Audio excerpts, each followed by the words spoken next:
Hey everybody, this is D Hunter, bringing another action figure review. Today, we're going to be looking at the McFarlane DC Direct Page Puncher Black Adam. Now the Page Punchers aren't technically part of the McFarlane DC Multiverse line, but I consider them to be an offshoot of that. This is McFarlane's way of sort of bringing back DC Direct, making artist-specific action figures based off the cover here. The cover, I believe, was drawn by Lee Bermejo. Probably pronounced that wrong, but I'm getting a little better. It's a really cool thing. You get a figure and a comic together. Two things I'm really into. It's a no-brainer. So let's go and check out the packaging. As you can see at the top, ages 12 plus, DC Direct, McFarlane Toys, includes an exclusive comic by DC and Black Adam. Here he is in the package.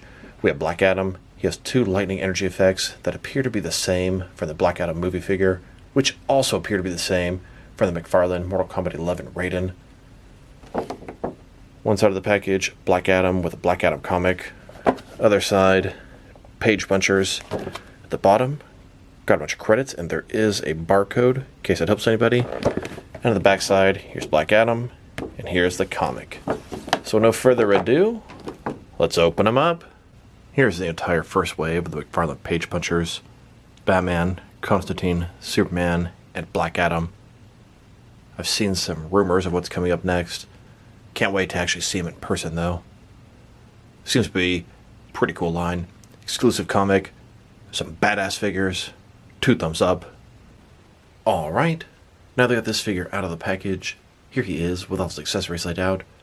He does come with a display stand, a collector's card, a comic book, which of course is Black Adam #1, and then 2 energy or lightning effects that will attach to his arms. But before we take a look at those, let's talk about and check out the actual figure. So this is Black Adam, pretty popular character right now.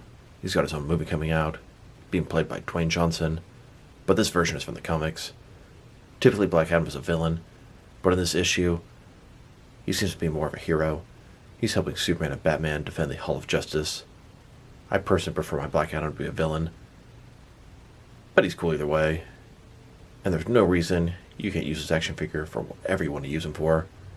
So let's take a look. Big, bulky figure. A lot bigger than the Justice League Endless Winter Black Adam. Head looks good. He's got signature hair slicked back, pointed at the front. He's got those pointed sort of Vulcan or elf ears. Never understood why he has those, as he's from a human. He was an Egyptian when he turned into Black Adam. He's got that Shazam-style lightning bolt on his chest. Big shoulder pads. The cape, a little bit tattered at the bottom, draped over and connected with these little clefts here. Double-jointed elbows. Shoulder armor, forearm armor, shin armor, double-jointed knees. The figure looks good. It's a nice comic style of Black Adam, and I prefer the comic style figures for the most part. And just a closer look at his face and head sculpt. I think they did an excellent job on this guy. All the Page Punchers actually look very nice. I would say Superman is the weakest link. Now let's check out his accessories, and let's start off with the boring stuff. Here's his display stand. Typical McFarlane stand. Black perfect circle. Says DC on the bottom. He's got 1 peg for the peg holes on his feet. Very thin. Very basic. Now let's look at his collector's card. As you can see, it's an image of Black Adam #1, the McFarlane variant. Black Adam. On the back, there is a description. If you want to read that, go ahead and pause now. Now let's look at the comic book. This is Black Adam #1. It's a new series, and there's an exclusive cover for McFarlane Toys that comes with these Page Punchers. As you can see, Black Adam, DC Comics. We have Black Adam on the front, as well as the rest of the Page Puncher series, Constantine, Superman, and Batman. On the inside here, notice it says Black Adam McFarlane Special Edition. This is a cover variant exclusive to these figures. Now let's look at his lightning accessory. I think it's a pretty cool effect. It's casted in a semi-transparent yellow plastic. It's going to wrap around his arms here, and he's going to be shooting lightning bolts or energy towards somebody else. Not only will this work for Black Adam, but this will be a great accessory for other action figures, DC or otherwise. Here are his energy effects, next to the same energy effects that came with the movie Black Adam. This comic version, a little more sort of neon yellow looking, and these, a little more of a traditional yellow. And these are the same energy effect that came with the McFarlane Mortal Kombat 11 Raiden figure. This is, I believe, the first time they've ever used a Mortal Kombat accessory and repurposed it for the DC Multiverse line. McFarlane makes both the lines. There's no reason they can't do this, but it's not their typical MO. Just found it quite interesting. Here's Black Adam with the energy effects attached to his wrists. It's a very clever way of handling this, and I think the execution, very well done. Now that we've taken a pretty good look at both the figure and his accessories, now let's check out his height. From bottom to the top of his head, he's standing at about 7.1 inches tall, which can translate to about 18 centimeters. Now let's check out his articulation. Starting with his head here, of course, it can rotate from side to side. You can look up just a little bit, down about that far. Not too much on the up range, but pretty good down. Can tilt his head from one side to the other, giving him a good amount of personality. Shoulders, on a ball joint, they go up more than 90 degrees. The shoulder pad is very soft, it just moves right out of the way. Up, down, around, all that good stuff. He does have that butterfly joint between the shoulder and chest area, increasing the range of motion and covering up that gap. Bicep cut below that. Double jointed elbows, they go in pretty nicely considering how bulky it is. His wrists can rotate, and it's going to be hinged, but you don't get too much out of that. Torso here, he's got a ball joint, rotate around, forward and back. Another one, and his waist, rotate around, forward and back, giving him very wide range of motion in his torso area. Legs, almost completely does the splits. Not a ball joint, but a similar type concept. Rotation is non-existent. They go forward about that far, not very much. Back, not much either. Double jointed knees. Then his ankle here, forward and back. Rotation, tilt, rock. And he's got toe articulation. Ankles are done in the new style, not those ugly ball joints, a lot more seamless. Here's Black Adam flying above the skies in the nighttime rooftops. And here's Black Adam getting angry, charging his lightning, about to fire it down. Here are all four of these page punchers. They're in the streets getting ready for the battle. And it's time. They all pull out their weapons and get ready to stop the forces of evil. Now let's check them out next to some other action figures. Starting off with some of the McFarlane DC Multiverse figures. Here's the first wave of page punchers. We've got Batman, Black Adam, Superman, and Constantine. It's a very solid wave of figures. I would say Superman is the weakest link, and that doesn't mean he's a bad figure, but just means the other figures are that much better. Add in the Target exclusive black and white repaint of Batman, and we have 5 figures here. There is a Walmart exclusive black and white repaint of Black Adam, but I don't believe there have been any actual store sightings yet. Waiting for my pre-order to come in. Now let's check them out, next to some other Black Adam figures. Before the McFarlane DC Multiverse line, I didn't have any Black Adam figures. My collection is predominantly Batman related, but I'm getting everything McFarlane puts out on the DC line. Here's this page puncher Black Adam, next to the Justice League Endless Winter Black Adam, both based off the comics. Different kind of look. The Endless Winter one is a lot more lean. They both have that signature haircut and the pointed ears. Which one do you guys like better? Drop me a line in the comments below. And now, let's try to head swap them, see how that looks. Here's how those two figures look with a head swap. Not perfect. I'd say the page puncher body with the Endless Winter head is a much better fit than the opposite. Here's the page puncher Black Adam body with the Endless Winter head. Skin tone's a little off, but I think it looks pretty nice. The head's a lot bigger on the Endless Winter figure, but it works on this bulky Black Adam page puncher body. The head needs to sit a little bit higher, but that can be adjusted with a different peg. And here's the Endless Winter body with a page puncher head. Skin tone is more of an issue on these guys, and the head is just too small. The neck is way too big for that head.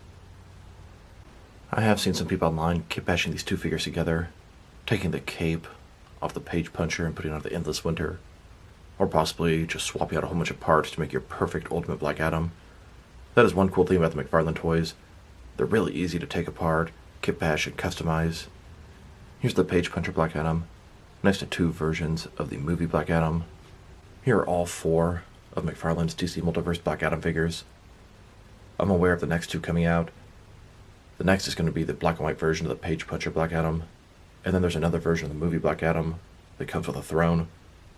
I plan to get all of them. Here's Black Adam, next to King Shazam. This is an evil, infected version of Shazam. They have yet to make a normal version, although there's an upcoming rumored gold label, and you know they're going to make a bunch for the upcoming Shazam 2 film. Here's Black Adam, next to a Mattel DC Multiverse Shazam from the film. This is the only regular Shazam figure that I have, and he doesn't stand a chance next to this Black Adam. Now let's check him out, next to some other recently released McFarlane DC Multiverse figures. Here he is, next to the 2 newest Mega figures, Bane and Necron. Then, next to the Walmart exclusive, gold label Parallax Hal Jordan and Azrael in Batman armor. Here's Black Adam, next to the Infinite Frontier Scarecrow and the Court of Owls Talon. And here he is, next to the Future State Superman and the New 52 Static Shock. Then, next to the Black Adam Movie Wave. And now, next to the Blackest Nightwave, Collective Build Atrocitus. Here's Black Adam, next to the McFarlane Toy Store exclusive gold label paint variants of the Arcanite Scarecrow and Red Hood. And here he is, next to the Booster Gold and Blue Beetle 2-pack. Then, next to Martian Manhunter, both Classic and Rebirth. And now, with the Target exclusive Crime Syndicate, Ultraman, Superwoman, and Owlman. Here's Black Adam, next to both versions of the Future State Dark Detective Batman. And here he is, next to all 3 versions of Lex Luthor in his power suit. And here he is, next to the Batman Who Laughs dressed as Batman, and Duke Thomas, also dressed as Batman. And finally, here he is, next to both versions of the Zur-En-Arrh Batman, and all 3 versions of the Infinite Frontier Robin. Now let's check him out, next to some action figures from different various companies, to see how he fits in both scale and style-wise, in case you know what signs you can mix him with. Since he's a McFarlane figure, they're typically the 7-inch scale. I'm going to start off my comparisons with some of the large action figure lines I collect, and work my way smaller. But first, let's check him out with some of his McFarlane Toys brothers. In front of you are 5 different action figure lines, all from McFarlane Toys, all 7-inch scale. Then, with some more McFarlane Toys. These are from different various video game properties. And now, next to some Jack-specific wrestling figures. And here he is, next to some DST or Diamond Select toys. Then, next to some DC Direct and DC Collectibles figures. And here he is, standing next to some NECA figures. Then, with some Mattel wrestling figures. And now, next to some Jazzwares AEW wrestlers. And here he is, next to some Mezco 112 collective figures. Then, next to some Mattel DC Universe Classics and Multiverse figures. And here he is, with some Mafex figures. Then, next to some Hasbro Marvel Legends. And here he is, next to some SH Figure Arts action figures. And finally, next to some Jazzwares Fortnite figures. Overall, it is a very nice figure. I'm gonna say it's my favorite Black Adam figure right now. Here are my complaints about this guy.